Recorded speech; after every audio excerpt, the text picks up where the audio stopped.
Hi, நான் உங்கள் பாலா கைத்ரி பேசுகிறேன். நான் நல்லா இருக்கிறேன். நீங்கள் எல்லாம் நல்லா இருக்கிறீங்களா?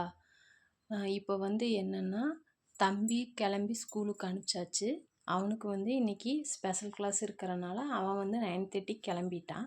இப்போ நான் ஒர்க்குக்கு போகல. நானும் என் ஹஸ்பண்டு ஒரு ஜோலியாக பழனி வரைக்கும் போகிறோம். அது எதுக்கு போகிறோம் என்னங்கிறது உங்களுக்கு அடுத்தடுத்து சொல்கிறேன். ஓகேவா? வாங்க பார்க்கலாம்.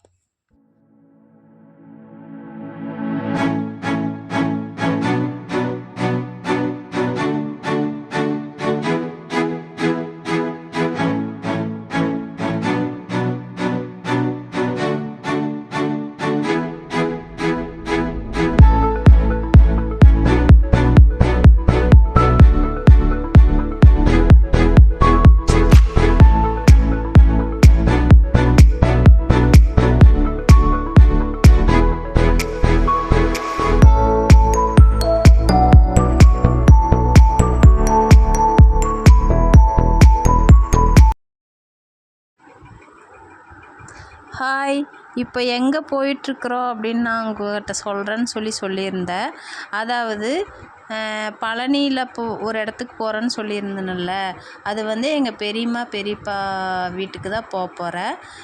எதுக்குன்னு சொல்லிட்டு கேட்டிங்கன்னா, எங்கள் பெரியம்மாவோட தம்பி ஒருத்தர் திடீர்னு இறந்துட்டார். அவர் இறந்த சமயத்தில் எங்களால் போக முடியல. ஏன்னா அவரும் ஒர்க்குக்கு போகிறாரு, நானும் ஒர்க்குக்கு போகிறேன். தம்பிக்கு வேறு எக்ஸாம் நடந்துகிட்ருக்கிறனால எங்களால் போக முடியல. இன்றைக்கி தம்பிக்கு எக்ஸாம் கிடையாது. அதனால் சரி இன்றைக்கி போயிட்டு வந்துடலாம், இன்றைக்கி ஒரு நாள் லீவ் சொல்லிட்டு வா, போயிட்டு வந்துடலாம் அப்படின்னு எங்கள் வீட்டில் அவர் சொன்னார்.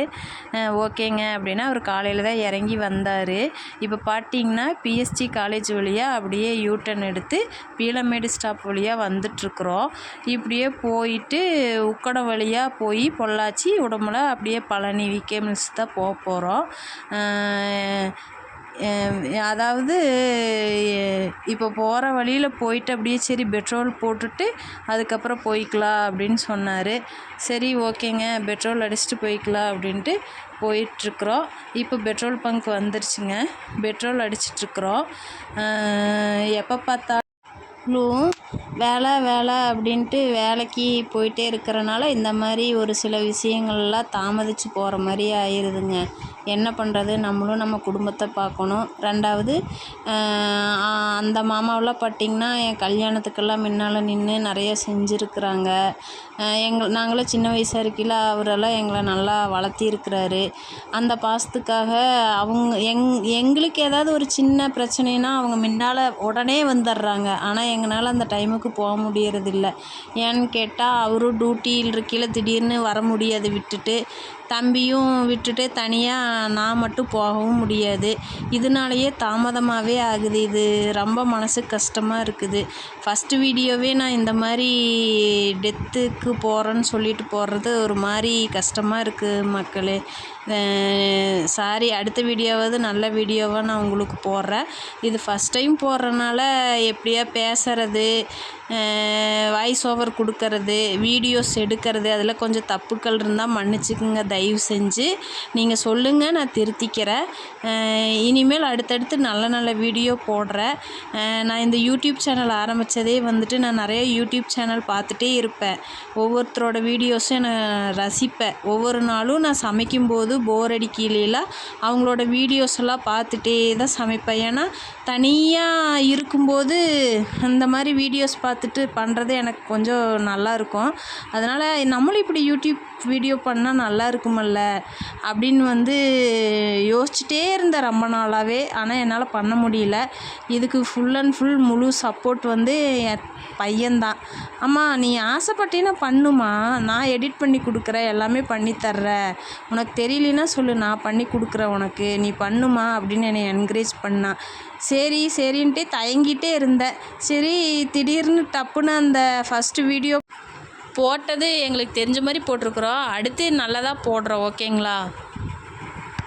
இப்போ பார்த்துட்டிங்கன்னா வர்ற வழியில் அப்படியே பன்னீர் சோடா, அதாவது நம்ம கோயம்புத்தூர்லேயும் பன்னீர் சோடா கிடைக்குங்க. ஆனால் இந்த மாதிரி ஒரிஜினலாக கிடைக்காது. அதாவது இப்போ விகே மில்ஸ்லேருந்து வர்ற வழியில், அதாவது பழனியிலிருந்து கோயம்புத்தூர் வர்ற வழியில் ஒரு சின்ன கடையில், எல்லா கடையிலையுமே கிடைக்கும். அந்த பன்னீர் சோடா எப்போ போனாலுமே எங்கள் வீட்டுக்காருக்கு ரொம்ப பிடிக்கும். அப்போ அவர் எனக்கு வாங்கி கொடுத்தாரு. இப்போ பார்த்திங்கன்னா பெரியம்மா வீட்டுக்கு போயிட்டு கிளம்பி திரும்பி வந்துட்டேங்க. அங்கே வந்து வீடியோஸ் எடுக்க முடியல. சாரி, நெக்ஸ்ட் டைம் போகிற இடமெல்லாம் நான் உங்களுக்கு வீடியோஸ் எடுத்து போடுறேன். இந்த டைம் என்னால் எடுக்க முடியல.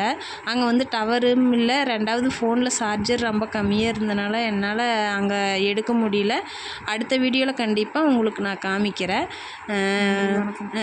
மக்களே, வழியாக வீட்டுக்கு வந்தாச்சுங்க. வர்றதுக்கு நைட் ஆயிடுச்சு. அடுத்தடுத்து இன்ட்ரெஸ்டிங்கான வீடியோவில் நம்ம பார்ப்போம். ஓகே உறவுகளே, மறக்காமல் லைக் பண்ணுங்கள், கமெண்ட் பண்ணுங்கள், சப்ஸ்கிரைப் பண்ணுங்கள். மறக்காமல் பெல் ஐக்கானை கிளிக் பண்ணிடுங்க. அப்போ தான் நாங்கள் போடுற எல்லா வீடியோஸும் உங்களுக்கு வரும். உங்களோட சப்போர்ட் என்றைக்குமே எனக்கு வேணும் மக்களே. பாய்.